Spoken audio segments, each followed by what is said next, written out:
Ay mga boss, samahan niyo po ako. Magpapalit po tayo ng fuel filter. Samahan niyo po ako. Mga boss, magtatanggal po tayo ng fuel filter. Papalit po tayo ng filter, no? Unang-una po, tanggalin po natin yung bracket. May bracket po yan. Yan po yung stopper. Kaya po meron yan para hindi po umangat yung ating fuel pump na yan, no? Then next po natin yung sa taas na hose. Tanggalin mo natin yung clamp. Pag hindi po natin matanggal yung hose, ikot po natin ng plies. Yan po. Para matanggal na yung hose number 1 na yan. Then next po natin yung nasa kanang itaas din. Ganun din po yung procedure. Pag natanggal po natin yan, next na po natin dyan yung connector. Yan po yung nag-iisang connector po, no? Madali na po tanggal yan, press nyo lang po yung lock. Then next po natin yung nasa loob, yan po yung inner na nasa loob po yan. Medyo mahirap pong sundutin yung lock, pero gamitin nyo lang po ng plies. Then push nyo lang po yung hose. Yan po, natanggal na rin po. Then next po natin yung, yan po yung hose na yan po yung papunta doon sa makina. Okay? Yung huling hose po ng fuel yan. Pag natanggal po natin yan, yan na po. Iaangat na po natin yung ating fuel pump assembly pataas. Nasa groove lang po yung lock niyan, kaya diretso lang po yan. Angat nyo lang po. Yan na po. Nabunot na po natin yung fuel pump. So, ito na po. Tatanggalin na po natin yung mismong head niya, no? May yung lock po niyan, iikot nyo lang po pakaliwa. Pakaliwa po ang ikot para po lumuwag. Po. Pagka po yan lumuwag na, medyo mahirap pa pong tanggalin yan, ano? Yung pinaka-head niya. Yung fuel pump head na yan is naka-pressure po kasi ng konti yan kasi po matagal na siyang nakakapit. So, tatandaan nyo lang po mga boss, may arrow po yan. Yung mga arrow po sa body, tsaka po sa taas sa head, dapat po pantay, no? Pantay, tsaka yung sa lock. Yan po, pantay po yan. Yan po yung magiging key points po natin pagka ikinabit uli natin. So, yan na po. Pagka po hindi matanggal, sundutin nyo lang po yung ibabaw niyan. Then, tanggalin po muna natin yung connector sa ibaba para mas maluwag. Kaya ako po tinanggal yun para mas madali pong matanggal yung sa head. No? Kasi po naka-connect pa yung connector. Then, pagka po medyo mahirap, sundutin nyo lang po. May groove po yan. Yan, sundutin nyo lang po ng screwdriver, negative. Yung head. Tsaka yung pagitan ng body. Yan po. Tanggal na po yan. Sandali lang po yun. Yan. Makikita nyo po yung fuel filter natin. Yun. Napakadumi po ng ating fuel filter. Talagang palitin na po. Okay? So, yan po. Mga boss, natanggal na natin. Kita nyo naman, talagang marumi po mga boss, no? Buti na lang at papalitan na natin. Then, yung ating pong fuel pump body, kumuha po kayo ng kaprasong basahan. Tapos kuskusin nyo po. Kasi po yung loob niyan, para po yung merong mga bakas ng krudo, no? Yung parang naging madulas po yun eh. Yan po, kuskusin nyo lang po yun. Parang alikabok po yun ng mga nakakadikit tapos may krudo, no? Ano nyo lang po, kuskusin nyo lang po ng basahan na yan. Yan. Pati na rin po yung labas, kuskusin nyo na rin. Okay? Then yung head po, kinuskus ko na rin po yung head na yan. No? Tapos pagka po nakuskus na natin yun, yung loob, yung labas po, kuskusin na rin natin ng tuyo para tuyuin natin siya. Para po hindi basang-basa ng diesel. Okay? Then kunin na po natin yung ating bagong fuel filter. Yan, genuine parts po yan ng Toyota. So, kunin na po natin. Then meron po yung shield, yung pinaka o-ring niya o yung pinaka oil seal niya sa ibabaw. Oh. Pagka po binuksan natin yan, makikita natin. Yan na po yung o-ring. Tanggalin po muna natin yung luma. Yan po, yan. Yung pinaka seal niyang yan. Yan, seal niyang yan. Then, kunin po natin yung bago. Kabit po natin. Ano po tawag yan? O-ring o seal, no?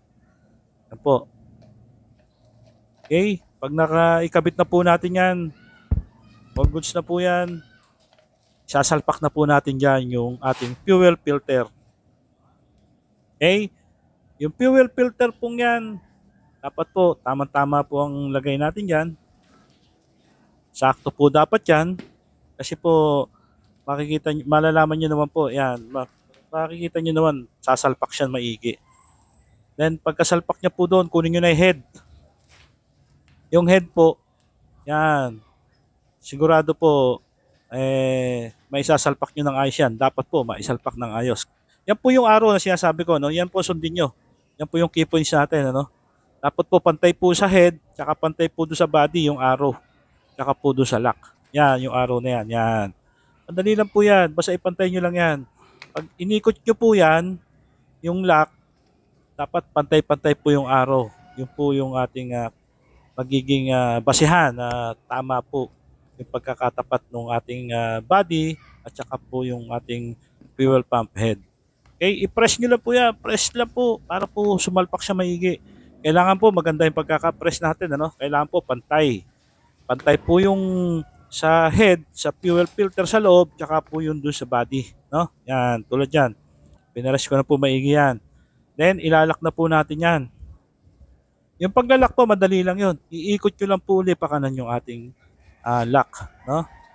Yan pong lock na yan, madali lang po yan. Basta ikot nyo, dapat po maalwan siyang ikutin. Ano? Hindi po dapat siya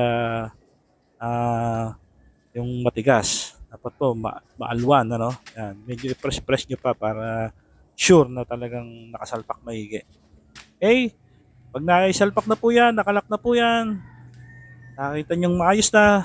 Okay? Tignan nyo ulit yung key points natin, yung arrow sign. Yan po, yung arrow sign sa taas, sa head, tapos sa body, pantay. Okay na po yan. All goods na po yan, mga boss. Okay? So, isasalpak na po natin yan, mga boss. Asalpak na po natin yan doon sa kanyang bracket. Pero bago natin salpak pala, yung connector po tinanggal natin sa ilalim, no? Isalpak po muna natin. Yan. Huwag niyo po kakalimutan yan para po hindi tayo magkaroon ng problema. Then, isalpak na po natin yan doon sa ating bracket. Okay? Then, lagay po muna natin yung bracket kanina uli. Yan po yung stopper. Stopper bracket po ang tawag yan.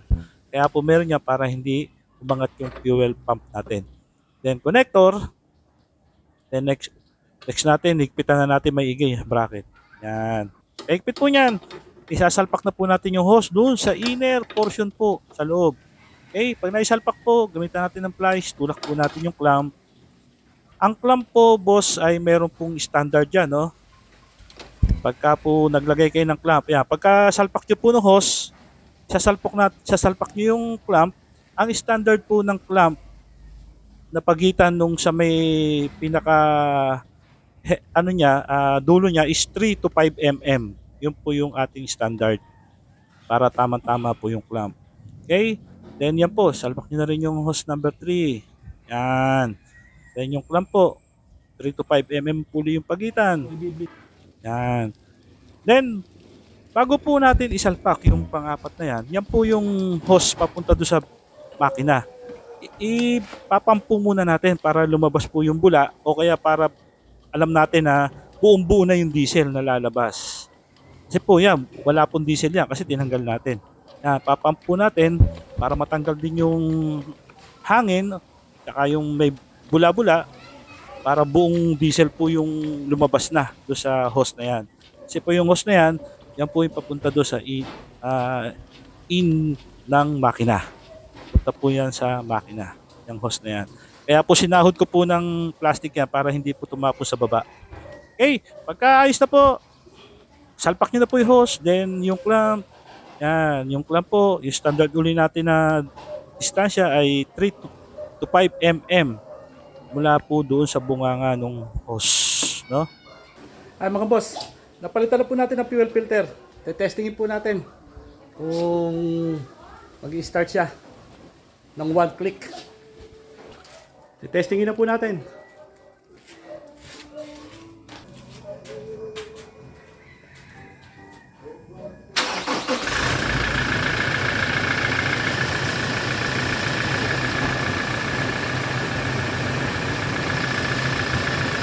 Good po mga boss.